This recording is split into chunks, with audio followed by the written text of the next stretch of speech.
जय जय श्री राधे कृष्ण।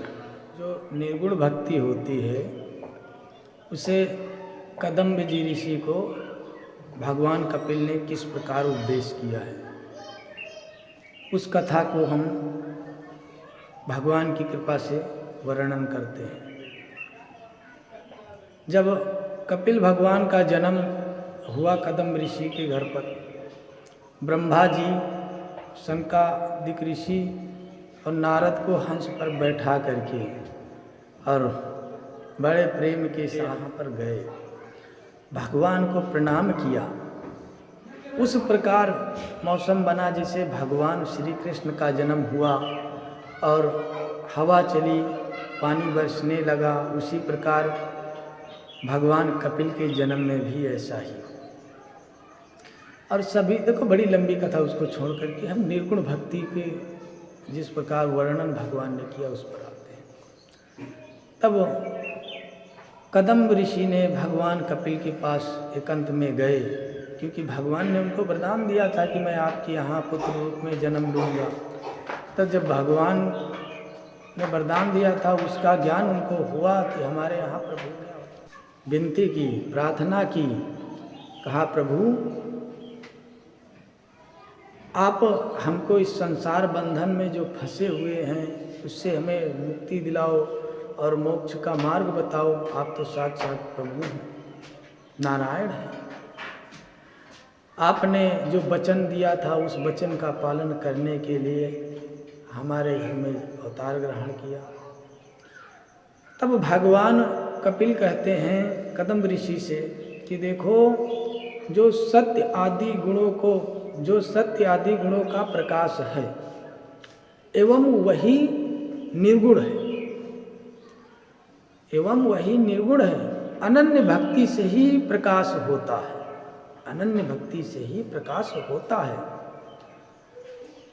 अतः आप इन दुख सुख सबको छोड़ कर आओ, मेरा भजन करो, सब कुछ सारे कर्म मुझको अर्पण करो। जैसे आप तीर्थ गए अच्छे कर्म करने के लिए, गंगा गए पाप धोने के लिए, तो पाप धोए पुण्य राखे, तो एक जो संसार रूपी वृक्ष है, इसको कुल्हाड़े का रूप ही भगवान की भक्ति है। उसी वृक्ष से ही इस कुल्हाड़े से काटा जा सकता है। भगवान की भक्ति कुल्हाड़े का काम करती है, जो कांटे को बन को काट देती है।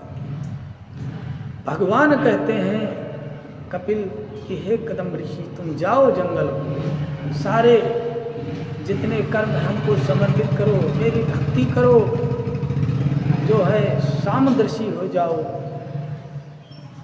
भेदभाव से दूर चले जाओ, समुद्र के समान, बिल्कुल समुद्र के समान शांत हो जाओ। मतलब जब तक आपके अंदर मैं छोटा हूँ, ये बड़ा है, या मैं बड़ा हूँ या छोटा है, ऐसे भेदभाव आपके अंदर बने, तब तक भगवान की प्राप्ति नहीं। बताओ, महान है कदम्ब ऋषि, सामदर्शी हो गए, समुद्र के समान। एक लोटा जलाए, 4 बाल्टी जलाए, एक नदी आए, 4 नदियाँ आए, 100 नदियाँ, अच्छा जलाए बुरा जलाए, कोई भी जलाए, लेकिन समुद्र ये नहीं कहता है कि अब बस करो, मुझ में मत आओ, तुम्हारा जल प्रदूषित है। उसी प्रकार कदम्ब जी चाहे बड़ा व्यक्ति हो, चाहे छोटा हो, चाहे पंडित हो, चाहे ठाकुर हो, चाहे शूद्र हो, चाहे मंगता हो, किसी से कोई मतलब नहीं, वो सामदर्शी हो गए। भगवान कदम्ब जी को कहते हैं कदम्ब ऋषि से कि देखो, सबके अंतरात्मा में मैं ही निवास हूँ, अपनी आत्मा को सब में देखो। ये मत सोचो कि मैंने एक गाली दे दी तो उसको गाली दी, हमको आनंद आया। आप जानते हो कि गाली देता हूँ वो खराब है, फिर भी आप गाली देते हो। देखो, जो तुमको खराब लगता वही अगले को खराब लगता है, इसलिए मैं सबके हृदय में वास करता हूँ। बताओ, जब तक उसने भगवान से दूर रहा, कब तक दूर रहा? जब तक उनके अंदर भेदभाव था, ऊंच नीच था, तब तक कदम्ब ऋषि भगवान से दूर थे। जैसे सामदर्शी हो गए, सबको एक समान देखने लगे, भगवान की प्राप्ति हो गई, भागवत धाम की प्राप्ति हो गई, भगवानमय हो गए। वो कहते हैं कि जो प्राणी मंदिर में जाकर मूर्ति की पूजा करता है और भेदभाव करता है, वो मुझको कभी नहीं प्राप्त कर सकता है। ये भगवान कपिल के वचन है। वो केवल उस मंदिर की मूर्ति को प्राप्त करता है, मुझको नहीं प्राप्त करता। मुझको तो वही प्राप्त कर सकता है जिसके अंदर भेदभाव ना हो, जो सामदृशी हो, जो किसी के साथ भी कैसा भी हो उसके साथ भेदभाव। देखो, मैं सबके अंदर व्यापक हूँ, आत्मा रूप सबके हृदय में वास करता हूँ, इसलिए सबके हृदय में अपनी ही आत्मा का अनुभव करो। इसीलिए कहते हैं सत्व आदि गुणों का जो प्रकाश होता है एवं वही निर्गुण है, और जो निर्गुण भक्ति है वहाँ अनन्य भक्ति से ही प्रत्यक्ष होती है, और जब प्रत्यक्ष होती है तब मेरा साक्षात्कार होता है। बोलो कपिल भगवान की जय।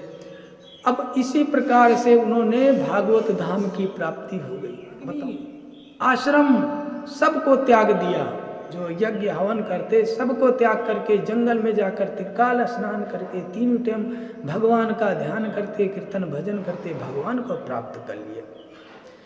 भगवान कपिल कहते हैं इस संसार में जो पुरुष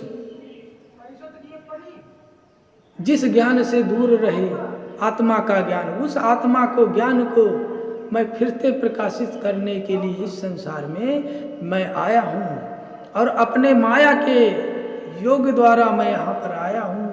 और जन्म जन्मांतक जब भी ये जीव नहीं मुक्त होते हैं और इनको अनेक प्रकार के कष्ट भोगने पड़ते हैं, तो हमारे जो भक्त हैं मैं उनकी बुलाने पर इस पृथ्वी लोक पर आता हूँ।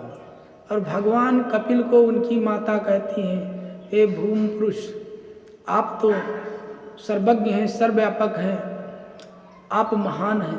देखो, भगवान की कथा बड़ी है, और आगे हम और भगवान की कथा आप सबके सामने रखें। जितना भगवान की कृपा से हमको ज्ञान है उतना मिला है।